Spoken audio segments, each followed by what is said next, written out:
Hey guys, Foxdeer Master here coming at you with another review. Now, I just got done watching Flash season 4 episode just got done watching Flash season 7 episode 4, which was supposed to be the season premiere. And did you see the end there? Yeah, the giant hulking monster that attacked him and Abracadabra? Yeah. Had a quick thought about that. Oh, who am I kidding? I think that was the incarnation of the speed of the strength force. Now, for those of you who don't know what that is, you might want to stop here because I'm going to be throwing out some spoiler theories here. I think that's long enough wait. Okay, here's a little shocker for you fans. Those 4 lightning bolts that came out of Star Labs at the end of the last episode, when they beat Mirror, Meister, and those 4 lightning bolts shot out, the red one, the orange one, the blue one, and the red one. I think those were the other 4 forces, the other 4 cosmic forces. Yes, there are 4 other cosmic forces other than the Speed Force. There's the Speed Force, the Negative Speed Force, which was most likely the red one, the Still Force, which was most likely the blue one, the Sage Force, which is most likely the green one, and the Strength Force, which was most likely the red one. I mean, no. I'm going to say yellow, gold, I'm not sure. Let's just say yellow. Now, I might be wrong about the colors, but I am not wrong about those 4 lightning bolts, what they are. Okay? I am not wrong about this. Those, and that last episode, the end of the episode, proves it. I mean, come on. It tanked a dark matter bomb like it was nothing. I mean, come on. Even Superman and Hulk can't do that. Speaking of which, that is the perfect example of how the Strength Force is. The Strength Force is basically the Hulk of DC. It is power incarnate. I am not joking about this. The Strength Force, whoever it inherits, whoever it inhabits, becomes power incarnate. They become well.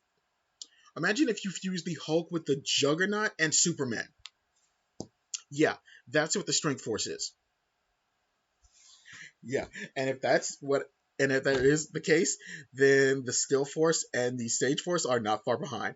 And I do want to cover those real quick because, okay, real quick, this is just going to be a rundown. I haven't gotten around to reading those sections in the comics yet, but I have read some of what. Ugh, again with the tongue tied. I'm tongue tied again. But you can look this up for yourself. They are crazy powerful. I did a little preliminary research after after the episode aired, and the Still Force is basically the polar opposite of the Speed Force. It stops inertia and it stops movement. I mean, it stops energy from moving. and it in the comics it was inhabited. It it inherited or it inhabited Grodd. I'm not sure how to put that or whatever.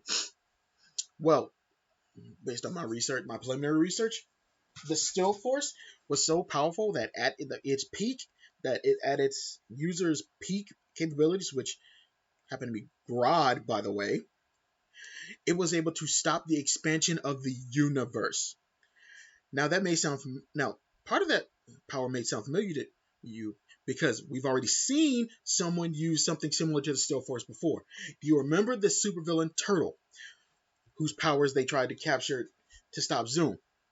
Yeah, that guy. He would have been the perfect conduit for the Still Force, and if he hadn't died. But if you remember correctly, Crisis rebooted a lot of characters, and I think it rebooted Turtle.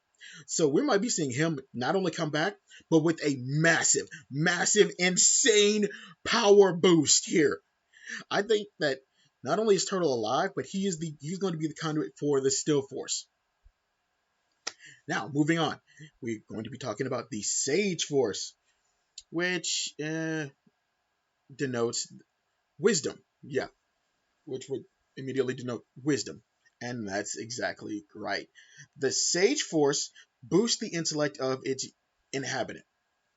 to super genius levels. We're talking thinker, or we're talking thinker slash super brain. We're talking like super thought berry here. Okay, we're talking that level of genius here, where they can count, where you can boom, boom, boom, boom, boom.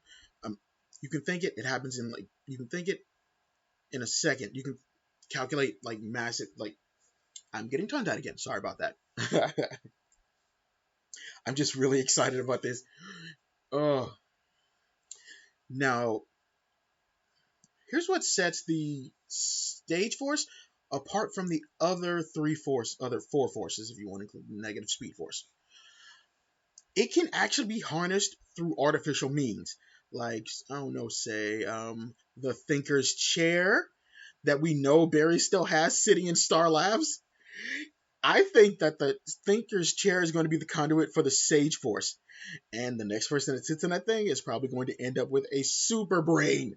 And dude, and when I say super brain, I mean smarter than Barry when he was going through that weird super thinky artificial speed force thing.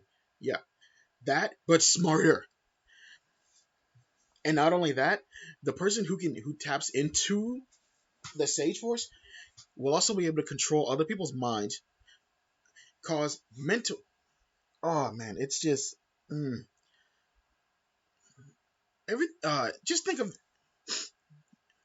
uh think of every mental power you can think of, and amplify it by the Speed Force, and that's what you'll get with the Sage Force. It can create. It can create thought into matter. It can read people's minds, obviously. It can control people's minds, obviously.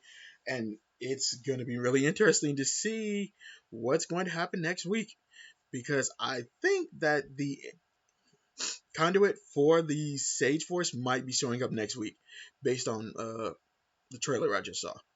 So, yeah, can't wait to find out that. All right, that's all I got to say right now. If you liked the video, leave a like, drop a comment, subscribe. You can also follow me on Twitter at FDM Reviews. All right, catch you later. Fox Demon Master, out.